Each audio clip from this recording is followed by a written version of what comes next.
Precious coral. A red coral is the common name given to Corallium, rubrum and several related species of marine coral. The distinguishing characteristic of precious corals is the durable and intensely colored red or pink skeleton, which is used for making jewelry. Habitat: red corals grow on rocky sea bottom with low sedimentation, typically in dark environments, either in the depths or in dark caverns or crevice. The original species, C. rubrum, is found mainly in the Mediterranean Sea. It grows at depths from 10 to 300 meters below sea level, although the shallower of these habitats have been largely depleted by harvesting. In the underwater caves of Alghero, Sardinia, it grows at depth from 4 to 35 meters. The same species is also found at Atlantic sites near the Strait of Gibraltar, at the Cape Verde Islands and off the coast of southern Portugal. Other Corallium species are native to the western Pacific, notably around Japan and Taiwan. These occur at depths of 350 to 1,500 meters below sea level in areas with strong currents. Anatomy: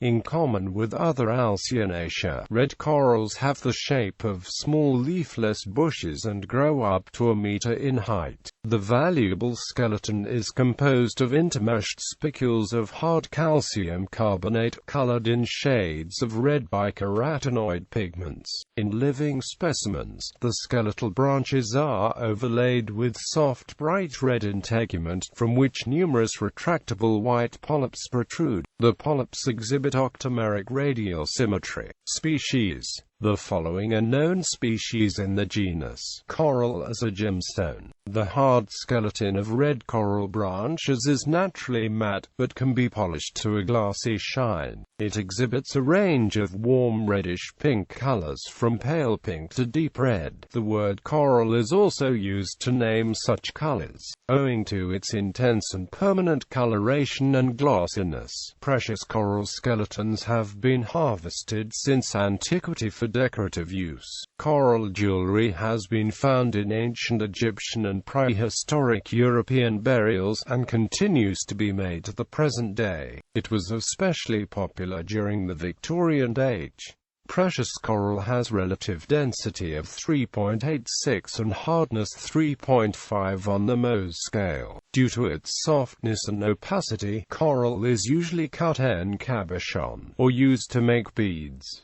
History of trade in coral. At the beginning of the first millennium, there was significant trade in coral between the Mediterranean and India, where it was highly prized as a substance believed to be endowed with mysterious sacred properties. Pliny the Elder remarks that, before the great demand from India, the Gauls used it for the ornamentation of the weapons and helmets, but by his period, so great was the eastern demand, that it was very rarely seen even in the regions which produced it. Among the Romans, branches of coral were hung around children's necks to preserve them from danger, and the substance had many medicinal virtues attributed to it. The belief in coral's potency as a charm continued throughout the Middle Ages, and early in 20th century Italy it was worn as a protection from the evil eye, and by women as a cure for infertility. For the Middle Ages onwards, the securing of the right to the coral fisheries off the African coasts was the object of considerable rivalry among the Mediterranean communities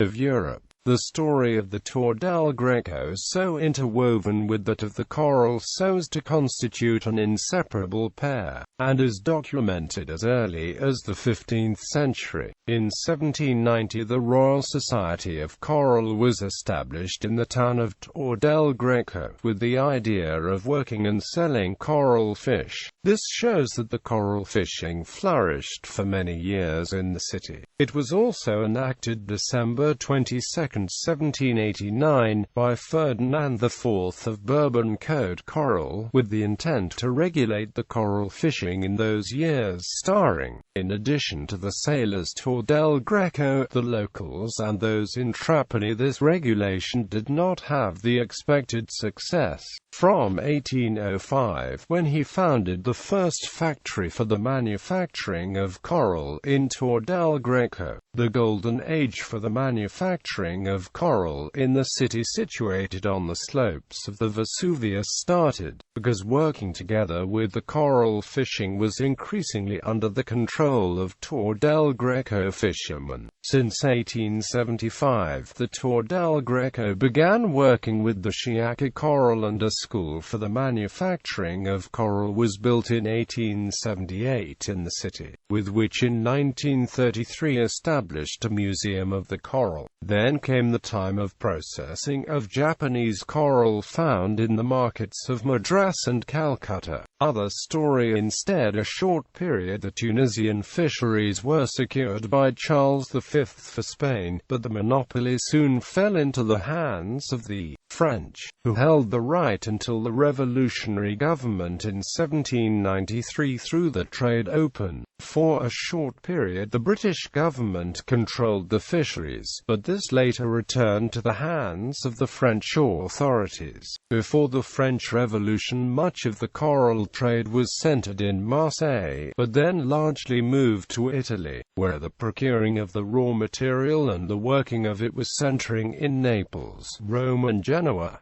Coral in culture. The origin of coral is explained in Greek mythology by the story of Perseus. Having petrified Cetus, the sea monster threatening Andromeda, Perseus placed Medusa's head on the river bank while he washed his hands. When he recovered her head, he saw that her blood had turned the seaweed into red coral. Thus, the Greek word for coral is Gorgia, as Medusa was one of the three Gorgons. Poseidon resided in a palace made of coral and gems, and Hephaestus first crafted his work from coral. The Romans believed coral could protect children from harm, as well as cure wounds made by snakes and scorpions and diagnose diseases by changing color. In Hindu astrology, red coral is associated with the planet Mars, Agraham and Gala, and used for pleasing Mars.